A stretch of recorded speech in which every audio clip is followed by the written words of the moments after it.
اس دنیا میں بہت سی ایسی بیماریاں ہیں جو کہ چھوٹے چھوٹے سے نہ نظر آنے والے مائکرو آرگنزمز کی وجہ سے ہوتی ہیں۔ ان سے نبٹنے کے لیے قدرت نے ہمارے جسم میں ایسے آرگنز بنائے ہیں جو کہ ہماری قوت مدافعت کو اس لیول پہ رکھتے ہیں کہ تاکہ ان بیماریوں سے یا ان مائکرو آرگنزم سے ہم لڑ سکتے ہیں۔ اس آرگنز میں سب سے امپورٹنٹ جو ایک ہے ناک کے پیچھے کی غدود ہے، جس کو ہم ایڈینوائڈز بھی کہتے ہیں۔ اس ویڈیو میں میں آپ کو بتاؤں گا کہ ایڈینوائڈز کیا ہیں، ان کے فنکشنز کیا ہیں، اس کی لوکیشن کیا ہے اور ہم کس طرح سے اس کی تشخیص کر سکتے ہیں، اس کے سائن سمٹمز کیا ہیں اور ہم اس کا کس طرح سے میڈیکلی اور سرجیکلی علاج کر سکتے ہیں۔ اس ویڈیو میں آپ ہمارے ساتھ رہیے گا۔ میں ڈاکٹر سلطان بدر منیر آج آپ کو ناک کی غدود کے بارے میں بتاؤں گا۔ بچوں میں ناک کی غدود، جسے ہم انگلش میں ایڈینوائڈز بھی کہتے ہیں، اس کی لوکیشن اگر ہم دیکھیں تو یہ ناک کے بالکل جو ہے پیچھے پائی جاتی ہے، یا نیزوفیرنگس کے اوپر جو جنکشن نیزوفیرنگس کا ناک کے پیچھے کے ایریا میں بنتا ہے، اس جگہ پہ یہ پائی جاتی ہے۔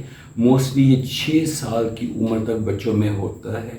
اس کے بعد یہ جو ایڈینوائڈز ہیں یہ ریگریس کر جاتے ہیں، لیکن کئی دفعہ یہ دیکھنے میں آیا ہے کہ 12-13 سال کے بچوں میں بھی ایڈینوائڈز انلارج رہتے ہیں۔ اب یہ جو انلارج ہوتے ہیں اس کی جو مین وجہ ہے وہ یہ ہے کہ یہ الرجی کی وجہ سے ہو سکتے ہیں، چونکہ بچے کئی دفعہ مختلف چیزیں کھاتے ہیں جس سے کہ ان کا گلا خراب ہو جاتا ہے، تو اس کی وجہ سے بھی یہ ایڈینوائڈز جو ہیں انلارج ہو جاتے ہیں گلا خراب ہونے کی وجہ سے۔ اب یہ جو ایڈینوائڈز ہیں یہ ایک ایسی جگہ پہ پائے جاتے ہیں جہاں پہ کہ کانوں سے آنے والی ٹیوب، جس کو کہ ہم یوسٹیشن ٹیوب کہتے ہیں، وہ بھی وہاں پہ کھلتی ہے۔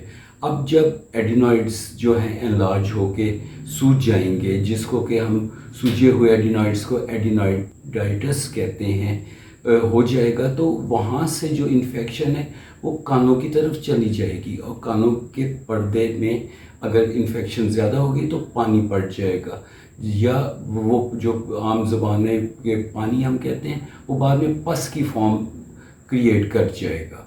اب ایڈینوائڈز کے سائن سمٹمز کی طرف چلتے ہیں۔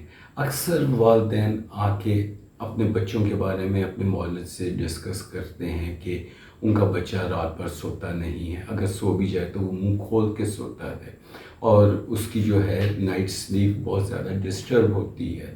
تو یہ کیا وجہ ہو سکتی ہے؟ اب جب اس کو ہم سارا دیکھتے ہیں تو بچے کو جب ایگزامن کرتے ہیں تو اس پہ ہمیں پتہ چلتا ہے کہ اس کا ایک بہت زیادہ کمپلیکشن جو ہے وہ بہت زیادہ ڈل ہے، اور جو ہے ماؤتھ بریدنگ کی وجہ سے جو ہے اس کے اوپر کے اور نیچے کے جو دانت ہیں ان کے کونے ٹوٹ چکے ہوتے ہیں، کیونکہ وہ ہر وقت ماؤتھ بریدنگ کر رہا ہوتا ہے۔ اس کے ساتھ جو ہے دیکھتے ہیں کہ اس کی جو چیک بونز ہیں وہ بہت زیادہ فلیٹ ہوتی ہیں، فلیٹ فیس جس کو کہتے ہیں، چپکا ہوا چہرہ۔ اور اس کے ساتھ ساتھ ہم یہ بھی دیکھتے ہیں کہ اس کے ہیموگلوبن جو ہے غذائیت چونکہ کم کھاتا ہے، اس لیے اس کی ہیموگلوبن بھی بہت کم ہوتی ہے، اور ڈل کمپلیکشن ہے، اور ہر وقت ایسے لگے گا کہ جیسے سویا ہوا ہے، سست بچہ ہے۔ تو اس طرح کے جو چہرے کے ساتھ بچہ آئے گا تو یہ شو کرے گا کہ آخر کہ اس میں ایڈینوائڈز جو ہیں وہ انلارج ہو گئے ہیں۔ اب جب اس کی ہم تشخیص کرتے ہیں، تشخیص کے لیے جو ہے جو مین پیرامیٹر ہے کہ X ray for adenoids, soft tissue neck side سے ہم اس کو جو ہے ایکس رے کرتے ہیں۔ اس کے اوپر ایڈینوائڈ جو انلارج ہوئے ہوتے ہیں وہ نظر آ جاتے ہیں، اور کئی دفعہ اگر یہ بہت زیادہ انلارج ہیں، مڈل ایئر اس کے اندر فلوئڈ اکٹھا ہو جائے گا اور بچے کو سننے میں بھی مشکل ہوتی ہے۔ تو اس کے لیے ہم کئی دفعہ جو ہے ہیئرنگ اسیسمنٹ ٹیسٹ ہوتے ہیں، جس سے ہمیں پتہ چل جاتا ہے کہ کان کے پردے کے پیچھے مڈل ایئر میں کوئی فلوئڈ ہے یا نہیں ہے۔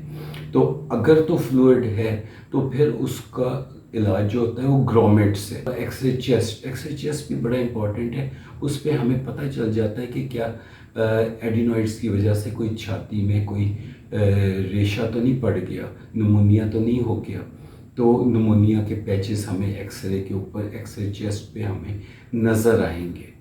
یہ سب چیزوں کو دیکھنے کے بعد ہم کچھ بلڈ ٹیسٹ بھی ایڈوائز کرتے ہیں۔ بلڈ ٹیسٹ کے اندر الرجک ٹیسٹ ہے ایوزینوفلز، اگر ہم سی بی سی کی رپورٹ دیکھیں تو ایوزینوفلز جو ہیں وہ ریز ہو جائیں گے، وہ ہوں گے، ساتھ انفیکشن اگر ہے، بیکٹیریل ہے تو ٹی ایل سی کاؤنٹ بھی اس میں ریز ہو جائے گا، وہ بھی اپنی نارمل جو ہائر لمٹ ہے اس کو کراس کر جائے گا۔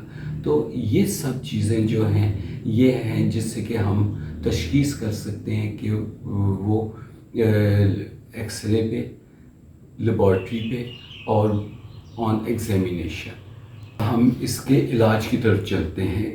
دیکھیں، سب سے پہلے تو ہمیں میڈیکلی اس کا علاج کرنا چاہیے کہ ہمیں میڈیسن دینی چاہیے۔ میڈیسن کے لیے اینٹی الرجیز ہے، اینٹی الرجی جب ہم دیں گے 3 ہفتے یا کئی دفعہ 1 مہینے تک بھی ہمیں دینی پڑتی ہے، تو اس سے ہوتا ہے کہ جو ایڈینوائڈس کا سائز ہے وہ روٹین سے تھوڑا سا کم ہو جائے گا۔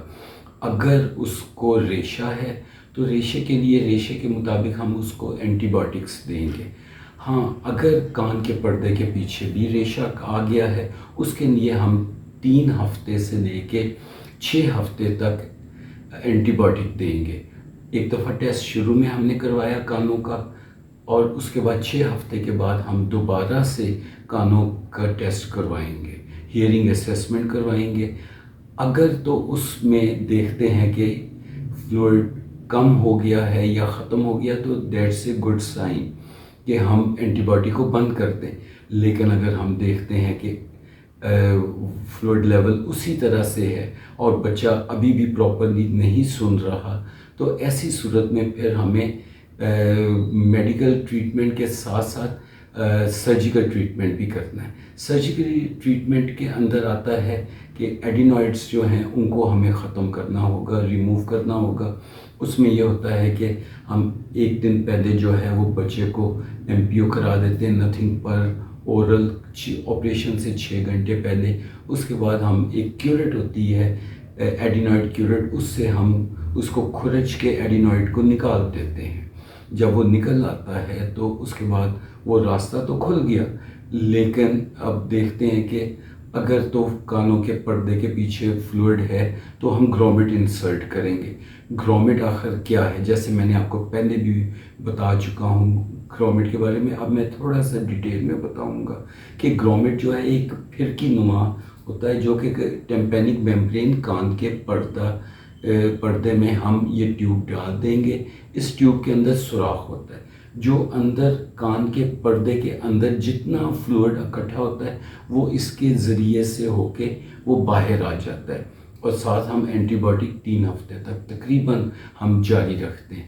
اس طرح سے جو ہے ہیئرنگ جو ہے اس کی بہتر ہو جائے گی اور ایڈینوائڈ بھی اس کے بہتر ہو جائیں گے، وہ گیپ کم ہو جائے گا۔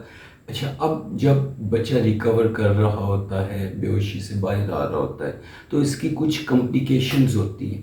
اب یہ جو کمپلیکیشنز ہیں ان کے اندر دیکھتے ہیں ہم کہ جو مین ہے کہ وہاں پہ at the site of operation کی جگہ کے اوپر جو ہے وہاں پہ جو ہے بلیڈنگ ہوتی ہے۔ کئی دفعہ ہوتا ہے کہ ٹیشو تھوڑا سا رہ جاتا ہے اور وہ اوز کرتا ہے، اس سے خون ٹپکتا رہتا ہے، ٹپکنے کی وجہ سے جو ہے، اسی لیے اس کو ہمیں دوبارہ سے کھرچنا، اسی وقت ہمیں کھرچنا چاہیے۔ یا کئی دفعہ ہوتا ہے ہم اس جگہ پہ نیزوفیرنگس جو کہ ناک کے پیچھے ایریا ہے وہاں پہ ہم گاز پیس رکھ دیں گے، پریشر دیں گے کچھ 4 یا 5 منٹ، اس سے جو ہے وہ پریشر کی وجہ سے بلیڈنگ بند ہو جائے گی۔ ساتھ ہم ٹرانسامین انجیکشن دیں گے، وہ بھی بلیڈنگ کو کم کرے گا۔ تو اس طرح کے وہ جو ہے حربے ہم استعمال کریں گے تو اس سے انشاءاللہ وہ جو ہے بلیڈنگ کنٹرول ہو جائے گی۔